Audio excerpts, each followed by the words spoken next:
महाराष्ट्र दिन साजरा करण्याचे कारण काय? महाराष्ट्र दिन दरवर्षी 1 मे रोजी साजरा केला जातो. याच दिवशी 1960 मध्ये मुंबई राज्याचे विभाजन होऊन महाराष्ट्र राज्याची निर्मिती झाली. मराठी भाषिक लोकांसाठी स्वतंत्र राज्य असावे यासाठी अनेक वर्षांपासून संघर्ष सुरू होता. या संघर्षातून संयुक्त महाराष्ट्र चळवळ उभी राहिली, ज्यात अनेक थोर नेते, साहित्यिक, कलाकार आणि सामान्य नागरिक सहभागी झाले होते. या चळवळीत 106 लोकांनी आपल्या प्राणांची आहुती दिली. त्यांच्या त्यागामुळेच 1 मे 1960 रोजी महाराष्ट्र राज्याची स्थापना झाली आणि त्यामुळेच हा दिवस महाराष्ट्र दिन म्हणून साजरा केला जातो. या दिवशी राज्यात सार्वजनिक सुट्टी असते.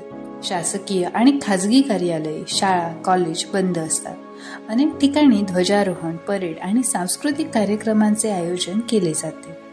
महाराष्ट्राच्या निर्मितीसाठी ज्यांनी बलिदान दिले त्यांचे स्मरण केले जाते आणि महाराष्ट्राच्या संस्कृतीचा, परंपरेचा उत्सव साजरा केला जातो.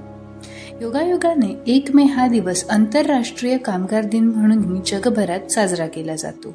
त्यामुळे महाराष्ट्रात हा दिवस कामगारांच्या योगदानाला आदराने गौरवण्याचा आणि महाराष्ट्र राज्याच्या निर्मितीचा दुहेरी आनंद घेऊन येतो. असा हा त्यागाचा आणि गौरवाचा महाराष्ट्र दिवस. तुम्हीही महाराष्ट्रीयन असाल तर कमेंट करा, गर्व आहे मला मी महाराष्ट्रीयन असल्याचा.